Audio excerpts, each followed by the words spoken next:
Oil pulling அது எப்படி பண்ணுறது? காலையில் எழுந்ததும் எதுவும் சாப்பிடாமல் இதயம் வளத்தை வாயில ஊத்தி நல்லா கொப்பளிக்கணும், அப்புறம் அதை துப்பிடணும். இதுதான் ஆயில் புல்லிங்.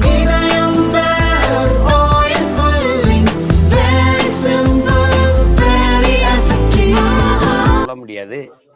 இது கொடுங்கோன்மை, இது கொடுங்கோன்மை. இது ஏற்கத்தக்கது அல்ல. இது நாட்டினுடைய இறையாண்மைக்கு, ஒருமைப்பாட்டுக்கு நேர் எதிரானது. இது ஒவ்வொரு தேசிய இனங்களுக்கும் உரிமை இருக்கு. அதனாலதான் மாநில தன்னாட்சிங்கிற முழக்கமே வந்தது. அதை முன்வைத்து போராட்டங்களும் வந்தது. அது உங்களுக்கே தெரியும். புரட்சியாளர் அண்ணல் அம்பேத்கர் இந்த அரசியல் சாசனத்தை எழுத போகிற போது சொன்னது, இதுவரைக்கும் இப்படி ஒரு சாசனம் இருந்ததில்லை, நாம உருவாக்க போறோம். ஆனால் இந்தியா ஒருமைப்பாடு மிக்க இறையாண்மை கொண்ட தேசமாக இருக்க வேண்டுமானால் எல்லா மொழிவழி தேசிய இனங்களுக்குமான முன்னுரிமை கொடுக்கப்பட வேணுங்கிறத, அது சாசனத்துல இல்லாம இருக்கலாம், வலியுறுத்தப்படாம இருக்கலாம், அது அழுத்தி சொல்லப்படாம இருக்கலாம். ஆனால் அதனுடைய ஆழ்ந்த கருத்து இதுதான். அப்ப அந்த மாதிரி இருக்குதான்னு பாருங்க. என் காசை எடுத்து வச்சுக்கிட்டு இதை செஞ்சாதான் தருவேங்கிறது, இதை இப்படி பார்த்தா அது ஒரு திமிர்த்தனமா தான் தெரியுது. அதை ஒரு திறந்த மனதோடு மனச்சான்றோடு விவாதிப்போம் எல்லாரும். இந்தி கட்டாயமாக கற்க வேணுங்கிற அவசியம் ஏன்? இந்த நாட்டில் இருக்கிற ஏழ்மை, வறுமை, பசி, பட்டினி, வேலையின்மை, இது எல்லாத்துக்கும் ஒரே மருந்தா இந்தி கற்பது தானா? இந்தி படிச்சே தீரணும் அப்படிங்கிற தேவை ஏன்? அதையே நீங்க வழிந்து திணிக்கிறீங்க. அதையே வழிந்து திணிக்கிறீங்க. ஒவ்வொரு நிலத்திற்கும், ஒவ்வொரு தேசிய இனத்திற்கும் ஒரு தாய்மொழி இருக்கு. மொழி வழியே தான் இங்கே தேசிய இனங்கள், நிலங்கள் பிரிக்கப்பட்டிருக்கு. சாதி வழியோ மத வழியோ கிடையாது. உலகம் முழுமைக்கும் அப்படி இல்லை. ஐரோப்பா முழுக்கும் ஒரே மதம்தான், கிறிஸ்தவர்கள் தான். பிறகு எதற்கு இத்தனை நாடுகள்? இந்தியாவிலிருந்து போன நாடு பாகிஸ்தான், ஒரே மதம்தான். எதற்கு பங்களாதேஷ்? மொழி வழியே தேசிய நிலங்கள், இனங்கள் அப்படிதான் பிரிஞ்சிருக்கு. இந்தியா மொழி வழியே தான் மாநிலங்கள் பிரிக்கப்பட்டிருக்கு. அது காரணம் அந்த மொழி, அதனுடைய கலை, கலாச்சாரம், பண்பாடு, அவர்களுடைய வழிபாடு, அவர்களுடைய தொன்று தொட்ட வேளாண்மை, அங்க வாழ்கிற மக்களின் பெண்ணிய உரிமை, வேலை வாய்ப்பு, தொழில் வளர்ச்சி, பொருளாதார மேம்பாடு, இவற்றுக்கெல்லாம் ஒரு அரசியல். அதுக்காக தான் மொழி வழியே மாநிலங்கள். சிறுகை எல்லாம் அவரவர் தனித்தனியா வீடு கட்டி குடியேறுவது அவரவர் வசதிக்கு வாழத்தான். அப்புறம் திருப்பி நீ ஒரே மொழி, எனக்கு என் தாய்மொழி இருக்குது, பயன்பாட்டு மொழியா ஆங்கிலம் இருக்குது, விரும்பினால் என் மொழியும் கற்போம். அது இந்தியோ? ஏன் நான் தெலுங்கு கத்துக்கூடாது? ஏன் நான் வங்காளம் கத்துக்கூடாது? ஏன் நான் போஜ்பூரி படிக்கக்கூடாது? ஏன் கத்துக்கூடாது? ஏன் நான் மராட்டி கத்துக்கூடாது? எதை வேணாலும் கத்துப்பேன், அது என் விருப்பம். நீ கட்டாயமா படிச்சாகணுங்கிறத எப்படி இருக்குது? உங்களுடைய அந்த பாடத்திட்டத்துல சமஸ்கிருதம் இருக்கா இல்லையா? ஏன் நான் சமஸ்கிருதம் படிக்கணும்? ஏன் படிக்கணும்? என் தாய்மொழியில படிக்கிற வாய்ப்பையே இழந்துட்டு இன்னொரு மொழியை நான் கட்டாயமா கற்கணுங்கிற கொடுங்கோன்மையை, அந்த கொடுமையை யார் எப்படி சகிக்கிறது? எப்படி சகிக்கிறது? எந்த மொழிவழி தேசிய இனங்களின் மொழியை அழித்து அந்த அடையாளமே இல்லாம ஒழித்து ஒரு நாடோடி கூட்டமா இந்த நிலத்துல எங்களை வாழ வைக்க புரியல? எப்படி? எங்களுக்கு ஒரு மொழி கொள்கை இருக்குது. கொள்கை மொழி அவரவருக்கு. எனக்கு தமிழ், அவருக்கு தெலுங்கு, அவருக்கு கன்னடம், அவருக்கு மலையாளம், அவருக்கு துளு, அவருக்கு மராட்டியம், அவருக்கு இந்தி. அப்படிதான் இருக்கணும். கொள்கை மொழி தமிழ், கொள்கை மொழி இந்தி, கொள்கை மொழி இங்கிலீஷ், கொள்கை மொழி கன்னடம், கொள்கை மொழி தெலுங்கு, பயிற்று மொழி, பண்பாட்டு மொழி, பயன்பாட்டு மொழி, வழக்காடு மொழி, வழிபாட்டு மொழி, எல்லாம் என் தாய்மொழி. அவர் தாய்மொழி கன்னடம், அவர் தாய்மொழி மலையாளமன். கெடுவாய்ப்பா நமக்கு வெள்ளக்காரன் ஆண்டதுனால ஒரு ஆங்கிலம் வந்துச்சு. ஒரு பயன்பாட்டு மொழியா வச்சுக்கலாம், ஒரு தொடர்புக்கு. ஆனால் விரும்பினால் உலகத்தின் எம்மொழியும் இருக்கலாம். அது இந்தியும் இருக்கலாம், தெலுங்கு இருக்கலாம், மலையாளம் இருக்கலாம். அது கத்துக்கலாமே. இப்ப எங்க பிள்ளைகள் தெலுங்குல போய் இயக்க போறாங்க, நடிக்க போறாங்க, இங்க படிச்சுட்டு போறாங்களா, அங்க போய் கத்துக்கிறாங்களே, நல்லா பேசுறாங்களே, நல்லா பேசுறாங்க. இப்ப எங்க அண்ணன் சரத்குமார் இந்தியாவில் இருக்க எல்லா மொழியும் பேசுவாங்க. எனக்கு கட்டாயம் படிக்கணும்னு படிச்சாரா? அவர் தெரிஞ்சுக்கணும்னு படிச்சாப்ல. சொல்லுங்க. இப்ப அம்மையார் சுகாசினி எல்லாம் பல மொழிகள் பேசுவாங்க, ராதிகா எல்லாம் பல மொழிகள் பேசுவாங்க. ஐயா சுகாசினி இருக்காங்கல்ல, அவங்க எல்லா மொழியும் பேசுவாங்க, என் பிரெஞ்சு கூட பேசுவாங்க. விரும்பினால் எம் மொழியும் கற்போம். ஒவ்வொரு தேசினத்திற்கும் மொழிக் கொள்கை அப்படிதான் இருக்க முடியும். எம்மொழி தமிழ் கற்போம் நாங்கள் எங்கள் இனம் வாழ, உலகத்தின் எம்மொழியும் கற்போம் நாங்கள் வாழ. இப்படிதான் இருக்க முடியும் கோட்பாடு. அப்படிதான் இருக்க முடியும். இப்ப நாங்க என்ன நினைப்போம்னா, என்னுடைய வேர் வலுவா இருக்கணும், என்னுடைய மரம் உறுதியா இருக்கணும். என் கிளையில இலையில எத்தனை பறவையும் வந்து இருந்துட்டு போ, எனக்கு பிரச்சனை கிடையாது. என் வேரையே நீ காலி பண்ற. எத்தனை ஜன்னல்கள் வீடுகளுக்கு இருக்கு, அத்தனை மொழிகளா உலக மொழிகள் இருக்கட்டும், இந்தி இருக்கட்டும், அல்லது தெலுங்கு இருக்கட்டும், கன்னடம் இருக்கட்டும், மலையாளம் இருக்கட்டும், துளு இருக்கட்டும், போஜ்புரி இருக்கட்டும், மராட்டி இருக்கட்டும், அது பிரச்சனை கிடையாது. ஆனால் நுழைவாசலாக இருக்கிற தலைவாசலாக எங்கள் உயிர் மொழி தாய்மொழி தமிழ் தான் இருக்கணும். உலகத்தில் எங்க போனாலும் நான் தமிழன்கிறதான் அடையாளம். உலகம் முழுமைக்கு அப்படிதான் அடையாளப்படுத்துறான். நான் பிரிட்டிஷ் கிடையாது, ஐ ஆம் இங்கிலீஷ் தான். நான் பிரான்ஸ் கிடையாது, ஐ ஆம் பிரெஞ்சு. அப்படிதான் அறிமுகப்படுத்துவான். அதான் நாங்களும் விரும்புறோம். இந்தியா ஒரு தேசம், அதுக்கு ஒரு மொழிங்கிறதெல்லாம் கொடுமையான போக்கு. இந்தியா பல தேசங்களின் ஐக்கியம், ஒன்றியம், யூனியன். அதை புரிஞ்சுக்கிட்டு நீங்க மாநிலங்கள் அவைதான் அது, பல மாநிலங்களின் அவைதான் அது. அதை புரிஞ்சுக்கிட்டு செய்யணும். தேவைன்னா இந்தி கத்துக்கிறோம், அது யாரும் எதிர்க்கல. முதல்ல இந்தி பள்ளிக்கூடம் இங்கதான் திறக்கப்பட்டிருக்கு. அது ஐயா ராமசாமி பெரியார் தான் தொடங்கியிருக்காங்க. அது இந்தி பிரச்சார சபை எல்லாம் இங்க இருக்குது. யாரும் இதெல்லாம் சொல்லல. தேவைன்னா கத்துக்கிறாங்க, கத்துக்கிட்டு தானே இருக்காங்க. நீ கட்டாயம் படிச்சுதான் ஆகணும்னா, அப்படி நாங்க கட்டாயம் தமிழ் படிச்சுதான் ஆகணுங்கும் போது நீங்க பாசிசங்கிறீங்க, மொழி வெறிங்கிறீங்க, இன வெறிங்கிறீங்க, தமிழ் படிச்சா வேலை கிடைக்குமாங்கிறீங்க, சோறு கிடை. அப்ப ஒரு வெறியும் கோபம் வரும்பாரு. எப்படி இருக்குது அது? அதுல அதனாலதான் நாங்க சொல்றோம், மும்மொழி கொள்கை, மோசடி கொள்கை, இருமொழி கொள்கை, ஏமாற்று கொள்கை. கொள்கை மொழி அவரவருக்கு அவரவர் தாய்மொழி தான் இருக்கணும். எனக்குன்னு சொல்லல, இந்தியாவில் வாழ்கிற எல்லா இனங்களுக்கும் தான் இதை பேசுறோம். அதனால இந்த புதிய கல்விக் கொள்கையை ஏன்னா எல்லா அறிவார்ந்த பெருமக்களும் சொல்றது, இது நம் பிள்ளைகளுக்கு எழுதி வைக்கலாம் மரண சாசனம்ங்கிறாங்க. நான் நேத்து கூட பதிவு சொன்னேன். 10ஆம் வகுப்பு 12ஆம் வகுப்பு தேர்விலேயே தோல்விவிட்டா நம்ம பிள்ளைகள் தற்கொலைக்கு மரணத்திற்கு போயிடுறாங்க, மரணத்தை முடிவா தேடிக்கிறாங்க, உயிரை மாய்ச்சிக்கிறாங்க, தோல்வியை தாங்க முடியால அவ்வளவு மனமுதிர்ச்சியற்ற நிலையில இருக்கும்போது 3ஆம் வகுப்புல நீ பொது தேர்வு வைக்கிற, 5ஆம் வகுப்புல வைக்கிற, 8ஆம் வகுப்புல வைக்கிற, அந்த வயசுல தோத்துருச்சு அந்த புள்ள அப்படின்னா பொது தேர்வுல அந்த நெஞ்சுக்குள்ள நஞ்சு விழுந்துராதா? கல்விங்கிற வார்த்தை கசந்துராதா? பள்ளிக்கூடமே அதுக்கு நரகமா தெரிஞ்சிடாதா? ஒரு மரணக்கூடமா தெரிஞ்சிடாதா? என்னது தேர்வுனால ஒருத்தர் தேர்ச்சி பெற்று அறிவாளியா வந்துருவாருங்கிறது இப்ப பார்த்து எழுதுறவன்லாம் என்ன கணக்கில் எழுதுற? நீட்டுன்னு வச்சுங்க, எல்லாம் மேலாளர் கதவுக்கு வெளியில நிக்கிறாரு, எல்லாம் புத்தகத்தை விரிச்சு வச்சு எழுதுறா. நீ 700 பேர் எழுதுறாருன்னு சொல்ற, ஆனா தேர்ச்சியில 800 பேர்னு அறிவிக்கிற. இதெல்லாம் வட இந்தியால நடக்குதா இல்ல? வேணா என்கிட்ட சான்று இருக்கு, எடுத்து வேணா காட்டுறேன். இப்ப இது என்ன மாதிரியான நிர்வாகம், இந்த மாதிரியான கட்டமைப்பு, எதை நோக்கி இந்த நாட்டை நகர்த்துறீங்க? இதுதான் பிரச்சனையா? 28 விழுக்காடு இரவு உணவு இல்லாம தூங்க போறான். பல கோடிக்கணக்கான பச்சிலை குழந்தைகள் பசியோடு உறங்க போகுது. வேலையற்று பல கோடிக்கணக்கான இளைஞன் வீதியில நிக்கிறான். நீங்களே வந்து 2 கோடி இளைஞர்களுக்கு வேலை கொடுப்பேன்னு நீங்க கொடுத்து முடிச்சிட்டீல. என்ன நடந்துட்டு இருக்கு? எல்லாவற்றையும் தனியாருக்கு கொடுத்துட்டு தனிப்பெரும் முதலாளியின் லாப குவியலுக்கு தரகு வேலை பார்த்துக்கிட்டு நீங்க இந்திய படி இந்த கொள்கையை ஏத்துக்கிட்டா தான் நான் காசு தருவேன்னா, அதே இதை ஒரு வீரமகனான் வந்து நீங்க என் நிலத்தின் வரி, சரக்கு மற்றும் சேவை வரி உட்பட ஒரு வரி உனக்கு வராது அப்படின்னு தடுத்து நிறுத்தினா என்ன பண்ணுவீங்க? இந்த அதிகாரம் செய்யாது, இது செய்யாது, இது கோழைகளின் கூடாரம், இது செய்யாது, இது திரிஞ்சு சண்டை போடாது, பேசும். ஆளுங்கட்சியா இருக்கும்போது இந்தியை எதிர்க்காது, எதிர்கட்சியா இருக்கும்போது இந்தி தெரியாத போடாங்க. ஆளுங்கட்சிக்கும் போது கேல இந்தியா விளையாட்டு போட்டி நடத்தும். இந்திய ஆளுங்கட்சியா இருக்கும்போது எதிர்கட்சியா இருக்கும்போது கோபேக் மோடிங்கும், ஆளுங்கட்சியா வந்த பிறகு வெல்கம் மோடிங்கும். அப்ப இந்தி தெரியாத போடா, இந்திக்காரனே வாடாங்கிறத இவங்க கோட்பாடு. இப்போ 1.5 கோடி இந்திக்காரன் வந்துட்டான். அதனால அது என் பிள்ளையை படிக்க வைக்கிறதுக்கு எனக்கு தெரியாதா? என் பிள்ளைக்கு என்ன உணவு கொடுக்கணும், என்ன உடை போடணும், என்ன மாதிரி கல்வியை கொடுக்கணும்னு தெரியாதா? அந்தந்த மாநிலத்துக்கு கொடுத்துரு. கல்வியை நீ பொதுப்பட்டியல் வேண்டி வச்சுக்கிட்டு இருக்கனாலதான் இந்த ஆட்டம். அதை பறி கொடுத்தது இந்த பெருமக்கள் தான். எடுத்துக்கிட்டு போகும்போது வேடிக்கை பார்த்துக்கிட்டு நின்னது இவங்க தான். கல்வி மானுட உரிமை, ஒவ்வொரு மாநிலத்தின் உரிமை. அதை கொடுக்க வேண்டியது அரசின் கடமை. நீ எனக்கு கொடுத்துரு கல்வி உரிமையை. எங்க மருத்துவக் கல்லூரி கட்டணும், எவ்வளவு சட்டக்கல்லூரி கட்டணும், எவ்வளவு பொறியியல் கல்லூரி கட்டணும், என்ன என் பிள்ளைக்கு எப்படி படிப்பு சொல்லி கொடுக்கணும் எனக்கு தெரியும். அதை விட்டுட்டு இதை படிச்சா தான் ஆச்சு அப்படின்னு. 2016ஆம் ஆண்டு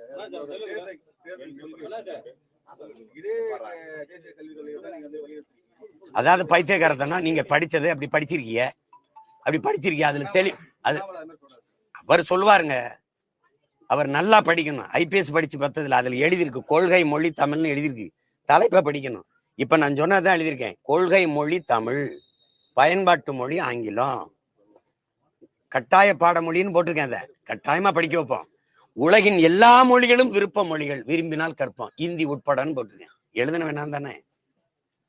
அவர் சொல்லுவாரு முதல்ல தமிழனா இருந்து பேசணும். தம்பி அண்ணாமலைக்கிட்டே நம்ம கேட்போம், நேருக்கு நேர கேட்போம், இந்தி எதற்காக தேவை எனக்கு? அண்ணன் இதுக்காக தேவைன்னு சொல்லுங்க. உங்க எல்லாத்தையும் இந்தி எதற்காக எனக்கு தேவை? ஒரு காரணம், எதற்காக எனக்கு தேவைன்னு சொல்லுங்க.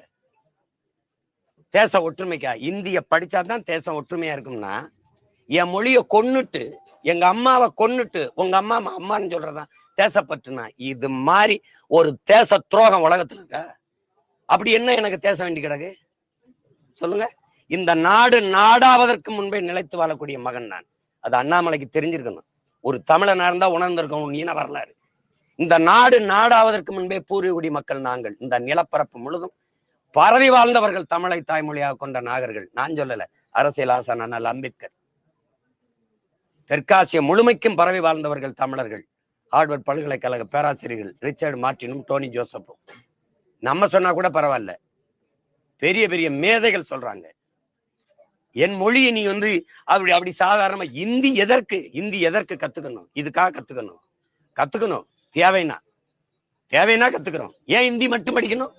மராட்டி படிக்க கூடாதா? மராட்டியில போய் இப்படி சொல்லுவியா? சட்டசபையில நீ இந்தியில உறுதி பிரமாணம் எடுத்துருவியா? சொல்ல முடியுமா? அவ்வளவு உறுதியா இருப்பான். நீ எதுக்குன்னு சொல்லுங்க. இதுக்காக செய்வோம், இதுக்காக கத்துப்போம். தொடர்பு தானே. நான் வேணா கத்துக்கிட்டு வரேன். வட இந்தியால எனக்கு வேலை. இப்ப வட இந்தியால திடீர்னு பணிமாற்றம் போட்டுறாங்க. இங்க இருக்கிற எங்க காவல்துறை அதிகாரியே இல்ல மாவட்ட ஆட்சி பணியில் இருக்க ஐஏஎஸ் அதிகாரிகளை போட்டுறாங்க. அங்க போய் கத்துக்கிறது இல்லையா? ஐயா சொல்லுங்கய்யா, கத்துக்கிறது இல்லையா? தேவைன்னா கத்துக்க போறோம். உணவு, மொழி, உடை, இதையெல்லாம் அங்கங்க வாழ்கிற கால சூழல் அதுதான் தீர்மானிக்குமே ஒழிய கட்டாயமா இதை கத்துக்கன்னு சொல்றதுக்கான காரணம் என்ன? எங்க படிக்கிறாங்கன்னு குழந்தை இருக்கு. நீ எங்க என் தாய்மொழியை படிக்க நீ எங்க பள்ளிக்கூடம் வச்சிருக்க அண்ணாமலை? இந்தி படின்னு சொல்ற நீ, என் தமிழை படின்னு சொல்லலையே நீ. அப்புறம் தமிழ் பள்ளிக்கூடம் எங்க வச்சிருக்க?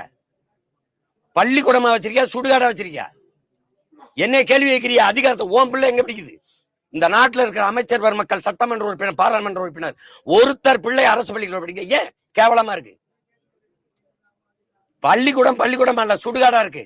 சுடுகாடு நட்சத்திர விடுதியா இருக்கு, கட்டி வச்சிருக்க. அப்படி தமிழ் படிக்க வாய்ப்பு வச்சிருக்கியா? 50,000 பேர் 10ஆம் வகுப்பு பொதுத் தேர்வுல தமிழ் தாய்மொழி தேர்வு எழுத வரல. திட்டமிட்டு என் மொழியை அழிச்சிட்டு சீமா மகன் எங்க படிக்கிறேன்? எங்க படிச்சா உனக்கு என்ன? நீ படிக்க வாய்ப்பு கூட அங்க வந்து படிப்பான். நான் எதுக்கு போராடுறேன் தெரியுமா? என் பிள்ளைகளுக்கு வந்த மாதிரி ஒரு தாய்மொழி எழுத படிக்க தெரியாம 3 தலைமுறை இந்த திராவிட ஆட்சிகள் உருவாக்கிடுச்சு. அந்த நிலையில் மாத்தணும் தான் நான் அதிகாரத்துக்கு வர துடிக்கிறேன். தமிழ் பயிற்று மொழி, ஆங்கிலம் கட்டாய பாடமொழி, எந்நாட்டு அறிவியலை, எந்நாட்டு புவியியலை, எந்நாட்டு வேளாண்மையை, எந்நாட்டு வரலாறு எதற்கு நான் ஆங்கிலத்துல படிக்கணுங்கிறத எங்களுடைய கேள்வி. எந்நாட்டு வேளாண்மையை நான் எதுக்கு இங்கிலீஷ்ல படிக்கணும்?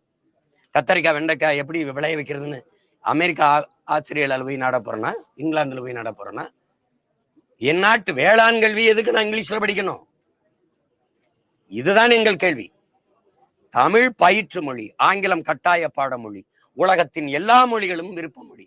அதில் இந்தியும் வரலாம், தெலுங்கும் வரலாம், மலையாளம் வரலாம், கன்னடம் வரலாம், துளுவும் வரலாம், உருதும் வரலாம், மராட்டியும் வரலாம், போஜ்பூரியும் வரலாம், எதுவும் வரலாம்.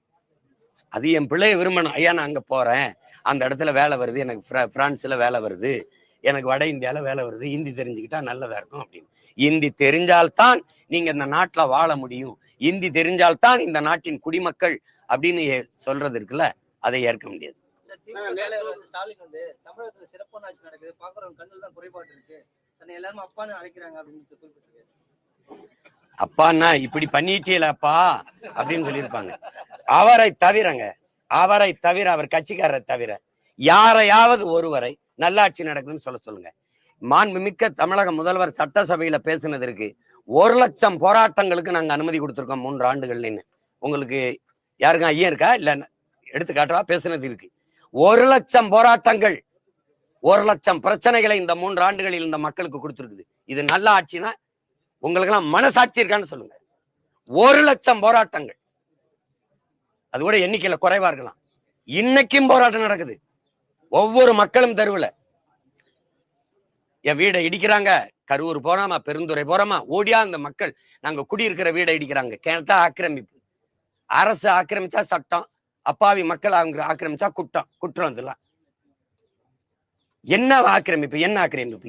ஏரியை ஆக்கிரமிச்சு, பள்ளிக்கரண ஏரிய இயற்கையின் அருங்கொடையை ஆக்கிரமிச்சு குப்பை மாடாக்கணும். பெருமக்கள் ஆக்கிரமிப்பை பத்தி பேசுறது உங்களுக்கு என்ன தகுதியா இருக்குது?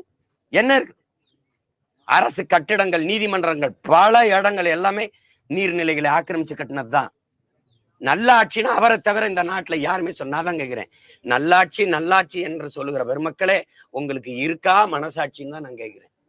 சும்மா ஏதாவது பேச்சுக்காதீங்க. நல்லாட்சி கொடுக்குறேன். நீங்க ஈரோடு இடைத்தேர்தலை நான் இப்படி ஆட்சி கொடுத்துருக்கேன்னு சொல்லி நீங்களும் உங்க மகனும் நின்று ஏன் ஓட்டு கேட்கல? ஓட்டுக்கு எதுக்கு நோட்டு கொடுத்தீங்க? காசு கொடுத்தீங்க? எதுக்கு கள்ள ஓட்டு போட்டீங்க? ஹலோ ஐயா, நல்லாட்சி நாயகரே, திராவிட மாடலின் திலகமே, எதையாவது பேசிட்டு ஒரு வழக்குல பாத்தீங்கன்னா உங்களுடைய மனுவை தள்ளுபடி நடத்தணும்னு சொல்லியிருக்காங்க. அதை நடத்துவோம். நீதிபதி சொல்லிக்கார நடத்துவோம். வழக்கு போட்டது நான் தான் நடத்துவோம். அப்பான்னு கூட்டாலே வேற மாதிரி அர்த்தம்னு சொல்லிட்டு சிவி சண்முகம் சொல்லியிருக்காரு. அதுக்கு இப்ப காங்கிரஸ் தலைவர் கண்டனம் தெரிவிச்சிருக்காரு. அமைச்சர் சிவசங்கர் கண்டனம் தெரிவிச்சிருக்காரு. அப்பான்னு சொல்றதுக்கு அர்த்தம் வேற. இவர் அப்பான்னு சொல்றது முதல்வர் விரும்புறாருன்றத அது அவர் ஒரு அடையாளமா ஆகணும்னு நினைக்கிறார். இப்போ ஜெயலலிதா அம்மையார்னா அம்மா, இப்படி பேரறிஞர் அண்ணானா அண்ணா அப்படின்னு வந்துருச்சுல. இப்ப என்ன எல்லாரும் அண்ணன், வயதுல பெரியவங்க சின்னவங்க எல்லாரும் ஒரு அண்ணன். இப்ப எங்க தலைவர்னா எடுத்துக்கிட்டீங்கன்னா வயதுல பெரியவங்க சிலைவர்கள் கூட தம்பின்னு கூப்பிடுவாங்க. ஒரு குறியீடு ஆயிடுச்சு. அது மாதிரி அவர் தனக்கு அப்பா அப்படின்னு ஒரு குறியீடாக்கணும்னு நினைக்கிறார். அப்பான்னா அது அந்த சொல்லுக்கு ஒரு பெரிய புனிதம் இருக்கு, மாண்பு இருக்கு. எல்லா பிள்ளைகளையும் நல்லா படிக்க வைக்கணும், எல்லா பிள்ளைகளையும் நல்லா குடிக்க வைக்க கூடாது. பள்ளிக்கூடத்துக்கு போற பிள்ளைகளை மார்பை கடிச்சு வச்சிருது, அந்த 6 பேர் 9வது பிள்ளைய கற்பமாக்கி விடுறது, மனநலம் பாதிக்கப்பட்ட பிள்ளைய பல பேர் சேர்ந்து வன்புணர்வு செய்யறது. அண்ணா பல்கலைக்கழகத்துல பண்புணர்வுக்கு ஆளாக்கப்பட்டால பாலியல் வன்கொடுமைக்கு, அவளுக்கு யார் அப்பா? அந்த பிள்ளைக்கு யார் அப்பா? ஐயா தானா? இப்ப கள்ளச்சாராயம் வித்ததில்ல, அந்த மயிலாடுதுறையில 2 பிள்ளைகளை, படிக்கிற பிள்ளைகளை வெட்டி கொண்டிருக்காங்கல்ல, செத்து விழுந்திருக்காங்கல்ல, அந்த பிள்ளைக்கு யாரப்பா? ஐயா தானா? இப்படிப்பட்ட அப்பா பார்க்கும்போது என்னப்பா இப்படி பன்றியலப்பான்னு தான் கேட்க தோணுது. வேற எதுவும் கேள்வி இருக்கா? நன்றி, வணக்கம். அப்பா வழக்கலையா?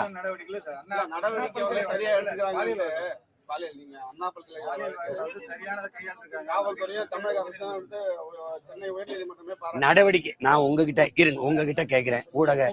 இருங்க தம்பி, ஊடகவியலாளர்களா என் உடன் பிறந்தாட்ட கேட்கிறேன். நடவடிக்கை என்ன? எடுத்த நடவடிக்கை நமக்கு தெரியணும்ல. என்ன நடவடிக்கை? நான் என்ன கேட்கறது சொல். என்ன நடவடிக்கை? தம்பி ஆம்ஸ்ட்ராங் கொலையில இருந்து என்ன நடவடிக்கை இருக்கு? சாலையில, கிழக்கு கடற்கரை சாலையில திமுக கொடியை கட்டி போனதுல வந்த பிரச்சனைக்கு இல்ல நான் அதிமுக காரன், நான் சும்மா டோல்ல இது பண்றதுக்காக, அதை ஏமாத்துறதுக்காக கொடியை கட்டினேன். அப்படின்னா உன் கொடியை கட்டினா ஏமாத்தலாம் அதானே? அவனை மட்டும் நீ போலீஸ் காவல்துறை வண்டியில வச்சு எடுத்தீங்களா இல்ல வீடியோ? அந்த பையன் பேசினால அதை ஏன் ஞானசேகரன் எடுக்கல? ஒரு தங்கச்சி சொன்ன வாக்குமூலத்தை முதல் தகவல் அறிக்கையில எஃப்ஐஆர்ல வெளியிட்ட நீ, அவனை ஏன் நீ வாக்கு எடுக்கல? எதனால அப்படி பண்ண சார்? தெரியாம பண்ணிட்டேன் சார், இப்படி பண்ணிட்டேன் சார், இதுக்கு முன்னாடி இப்படி பண்ண சார், இப்படி பண்ண, ஏன் எடுத்து வெளியில? தம்பி ஆம்ஸ்ட்ராங் கொலையில இத்தனை கைதிகளை கைது பண்ணிருக்கீல்ல, 3 பேரை என்கவுண்டர் பண்ணிக்கல, கண்டதும் சுட்டு கொண்டிருக்கல. எதுக்காக கொன்னீங்க? காரணம் சொல்லுங்க. ஏன் அவனை கொன்னீங்க? அவன் தான் குற்றவாளியா? அவன் தான் திட்டம் திட்டினானா? அப்படின்னா அது வெளியில சொல்லணும்ல. தப்புன்னு சுட்டு போடுறதுக்கானது. சுட்டு ஏன் போடணும்? ஒரு குற்ற வழக்குல சம்பந்தப்பட்டவனை இதுக்காக ஆம்ஸ்டாங்க கொன்னாங்க, இதுதான் காரணம், இதுக்கு காரணகர்த்தா இவர் திட்டமிட்டு கொடுத்தார், இவர் கொலைக்கு இவ்வளவு காசு கொடுத்தார், இந்த நோக்கத்துக்காக இதுக்காக நாங்க கொன்னோம் அப்படின்னு ஏன் அந்த கைதியில வேன்ல ஏத்திட்டு போற? அவன்ல ஒருத்தனை நீ வாக்கு எடுத்து வீடியோ போடல. இதுல நடவடிக்கை சொல்லுங்க. இந்த கையில ஒரு கட்டு போட்டீங்க, இந்த கையில ஒரு கட்டு போட்டீங்க, எல்லா குற்றவாளிக்கும் செய்யறதானே. மார்கை மாதிரி அடிச்சு வெள்ளையா ஒரு கட்டை போட்டு அவன் உட்கார்ந்துருப்பான். அப்புறம் வண்டியில ஏற்றும்போது தாங்கி தூக்கிட்டு வருவிய, இறங்கி நடக்கும்போது நல்லா நடந்து போவான், ரயில்வே ஸ்டேஷன் போகும்போது தள்ளு வண்டியில தள்ளிட்டு போவிய. இந்த திராவிட நாடகத்தை என்னைக்கு நிறுத்துவீங்க நீங்க?